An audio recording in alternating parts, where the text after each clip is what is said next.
Hi there, welcome to part 3 of our video tutorials on Jekyll and Hyde, specifically chapter 1, the story of the door.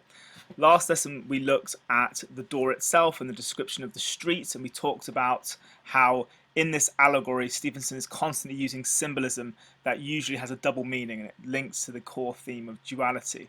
The lesson before that we talked about the character of Mr. Utterson and how he's presented by Stevenson.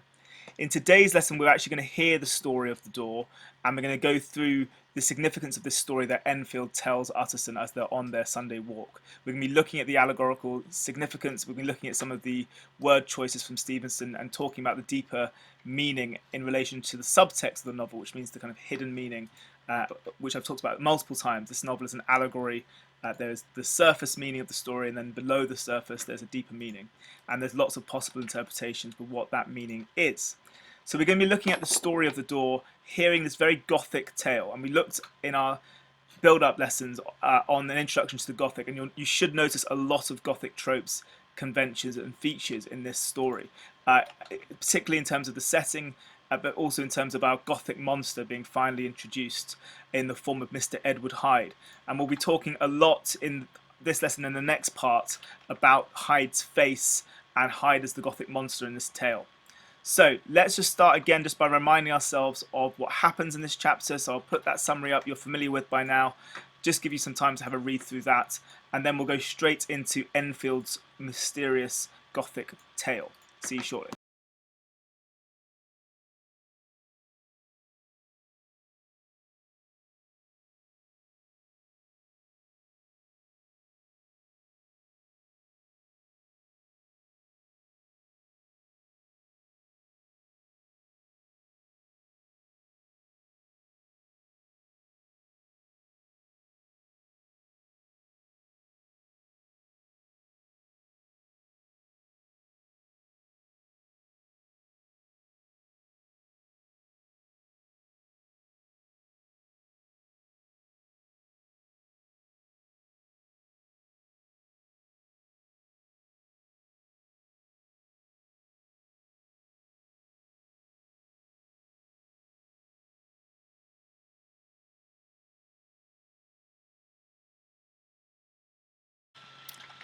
One final thing from me is that in today's lesson, it's really important that you've read the chapter in advance.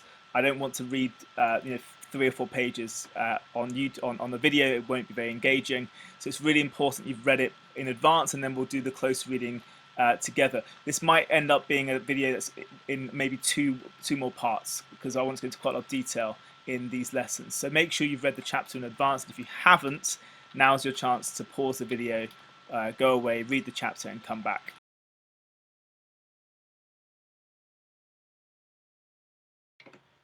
Okay, so Enfield's tale conforms to our expectations of a Gothic tale. It's a tale within a tale, a story within a story, a little bit like a Russian doll. So we start off, I think what's immediately interesting to us as readers is the Gothic setting of the tale. And Enfield begins by saying, I was coming home from some place at the end of the world about 3 o'clock of a black winter morning. So we've not only have we got the kind of nocturnal aspects of this making it particularly Gothic, but we also have the use of pathetic fallacy, this black winter morning, that we'd associate with the Gothic as well. I think this opening of this story raises questions for us as readers. The question that we should be asking is, why on earth is Mr. Enfield roaming the streets of London at 3 in the morning? Why is it? Where is he coming back from? Where exactly is the end of the world? Obviously, it's a use of hyperbole, but does he mean, has he come back from East London? Has he come back from a distant corner of London, a section of London perhaps associated with criminality and vice? So it makes us question Enfield, and gives the suggestion again of a duplicity of life. And that duplicity just means doubleness. So again, this doubleness is reinforced. These characters, these supposedly dignified and respectable Victorian gentlemen, clearly live double lives. And Enfield is like a nocturnal creature coming out at night, perhaps to gratify his base desires, his vices, his sinful desires that he represses in the day. So that's the first question we wonder. Why on earth is Enfield roaming the streets at night? What we then notice in the following lines here are the number of Gothic conventions and tropes used by Stevenson to paint a picture of an eerily quiet and deserted Gothic street in a Gothic setting. We have references to just nothing but lamps, street after street, all the folks asleep, street after street lit up as if for a procession. So we've got this use of light imagery to create an eerie sense of desertion and abandonment in this city. The city is lit up only for Enfield on his way home. The use of words like procession and then the simile empty as a church. Again, that reference to a kind of Gothic location and Gothic architecture once again reinforces the Gothic nature of this tale. And of course, who's the central character of this Gothic tale? It's our Gothic monster, and that of course is Mr. Hyde, who we're about to see. He says he starts to long for the sight of a policeman, which is, I think, particularly significant because again it reinforces this idea of the dual nature of, I'll put it here, the dual nature of Victorian London. Victorian London not being the sort of place you ought to be roaming at night, nighttime being associated with criminality, with vice, with sin, with danger. And of course, the fact that he's longing for the sight of a policeman brings to mind the kind of Whitechapel murders, the penny shockers of the period, the fascination with the Victorians in crime. And of course, the policeman is that symbol of law and order. So he's longing for the sight of this policeman, and then he sees two figures. And again, that description is classic Gothic, straight from Gothic literature. The amorphous, shapeless, ambiguous phrase of figures. We as readers can't quite tell what they are yet, and neither can he. And it's that sense of ambiguity. What has he seen that is supposed to interest us as readers? And what he does see is hugely important, and I'll read this brief description. He sees a little man who was stumping along eastward at a good walk, and the other a girl of maybe 8 or 10 who was running as hard as she was able to down a cross street. Well, sir, the two ran into one another naturally enough at the corner, and then came the horrible part of the thing, for the man trampled calmly over the child's body and left her screaming on the ground. It sounds like nothing to hear, but it was hellish to see. It wasn't like a man, it was like some damned juggernaut. I gave a view holler, took to my heels, collared my gentleman, and brought him back to where there was already quite a group about the screaming child. So it's a really evocative and powerful and horrifying description. It's an image of a brutal attack on an innocent victim. So we're going to look at this description in a bit more detail, because for me it's clearly allegorical, it's clearly symbolic, and there's clearly a deeper meaning behind it. Let's focus on the main site of what Enfield sees. So you have an artist's interpretation of the scene on your screen here. So you can, as I'm speaking, I would suggest following and annotating your copy of the text or taking notes as we go through. So the site is obviously a horrific one, and it's clearly symbolic, it's clearly allegorical. We have these two figures, as Enfield puts it. One is a little man, and I'll focus on that first. That's our first description of Hyde in the novel. I always read the building and the door we talked about in the last lesson as being a subtle introduction to Hyde. But this is our first explicit introduction to Mr. Hyde, and it's an interesting two-word phrase to use. He is described as being little, and remember that is the total opposite of the description of Jekyll when we first meet him. He's described as a large, handsome, smooth-faced man of 50. That's a direct quote. And in this sense, Hyde being little is really important. Hyde's size is often used as an indicator of his evil. I always think of it as being symbolic of the fact that Jekyll has repressed Hyde his entire life and pushed him down. So therefore he's a smaller man, he's of smaller stature. But he's small for other reasons. He's little because he's demonic, he's like a gremlin, he's satanic, he's hunched over. And I suppose, going back to our lesson on science and the scientific influences on the novel, he's small because he's ape-like. Throughout this novel, Stevenson will compare the character of Mr. Hyde to apes and monkeys, which in my opinion are clear references to Darwinian ideas of devolution. And in this sense, I think even that one very, almost almost unnoticeable description of a little man is a reference to Darwin's ideas and a reference to the Victorian anxiety and fear about the possibility of degeneration. So that's, in my opinion, the first interesting thing about this description in the story. Let's move on to the second character in Enfield's tale, the little girl. How significant is it that she's only 8 or 10? She could not be any more representative or any more symbolic of innocence.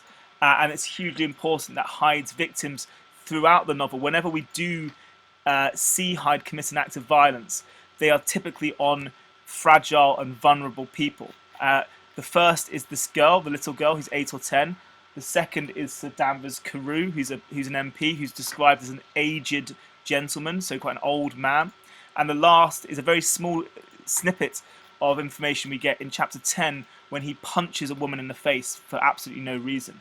So it's very important to remember that Hyde's victims are innocent and that they tend to be female, which of course is, I suppose, it conforms to the Gothic convention of the Gothic monster preying on innocent victims, and particularly damsels in distress or women in distress in this sense. So there is a gender politics in this as well. So it's crucial that our Gothic monster has chosen a girl of 8 or 10, and we have this very odd phraseology, and my students always find this phraseology fascinating. The idea that he trampled calmly over her. I mean, obviously, there's so many things you can talk about here. We have the students always pick out this idea that the trampling and the calmly, those two words in combination, that's an example of what we call an oxymoron. Those are two opposites there. I think and that's kind of all they say. They tend to kind of gloss over it after that. But the fact that he tramples calmly over a little girl shows that he has no emotion, no remorse, and no conscience, which goes back to this idea of Hyde being morally deformed. And I'll talk a lot about this throughout the novel, that Hyde's deformity is not only physical, or if it is physical, it's a mirror of his moral deformity. The fact that he's the embodiment of evil. And Jekyll later on in chapter 10, which is I think the most important chapter, he constantly refers to Hyde as being the devil, as being pure evil, as being wicked. And that's, in my opinion, why he's chosen, firstly, such an innocent victim, a girl of 8 or 10.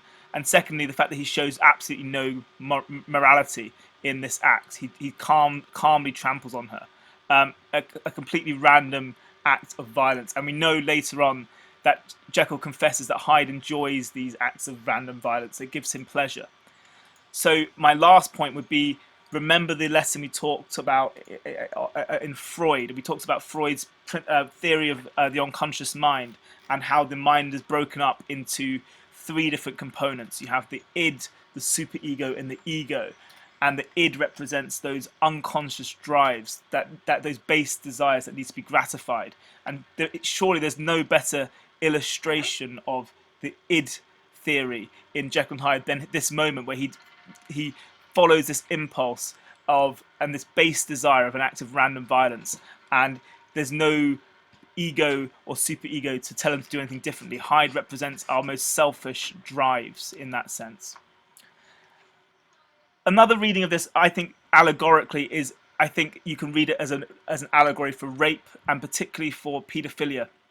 I think the use of the trampling here is allegorical, it's symbolic, in a very similar way to how the murder of Sir Danvers Carew in chapter 4, in which Hyde beats Danvers Carew to death with an ape-like fury using a cane as a club. That, for me, is also an allegorical murder, and I think it represents homosexuality in that sense. And I'll talk about that in a later episode. But for the time being, I think you can read this as being very much an allegory for paedophilia, for rape, for monstrous sexual taboos. And this is very important because Hyde, we've talked about multiple times now, Hyde embodies social deviance. Any deviant behaviour you could apply to Hyde. That's the whole point of the allegory. We're not quite sure what deviance or which deviance is applicable to Hyde. We need to work it out for ourselves. So that's really important.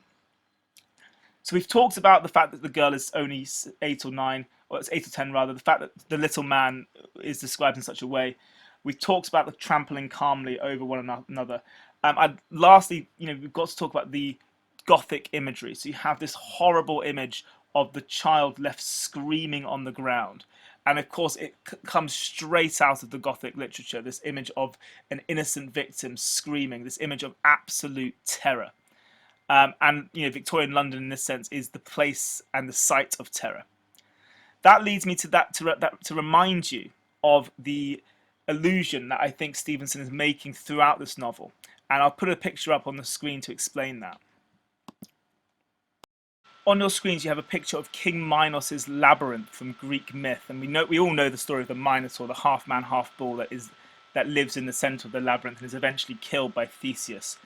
I think there's a clear illusion going on throughout the novel that just like in this labyrinth here, you have at the center of the labyrinth a Minotaur, and in the story of the Minotaur and in the myth, he feeds on the victims of virgin sacrifices. Every year, the people of Crete have to give up, I think it's 7 virgins to the Minotaur, and he eats them. He's a cannibal. He eats them alive, and then the bones are littered around the labyrinth. So that's what the story of the Minotaur involves.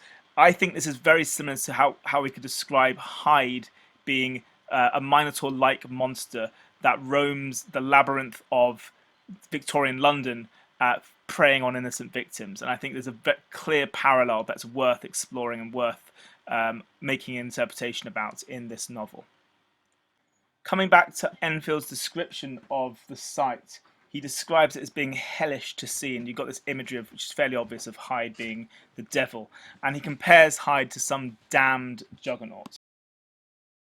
And the meaning of that simile is that Hyde is a very powerful and overwhelming force, and of course he's a force of evil. He's a damned juggernaut, something straight from hellfire, which would terrify a Victorian reader. And then we leave off with this image again of the screaming child and the group being formed around her. So again, another reiteration of that Gothic trope. Okay, we've come to another checkpoint. Please follow the timings indicated on the screen and make sure you're writing in full sentences. I'll see you shortly.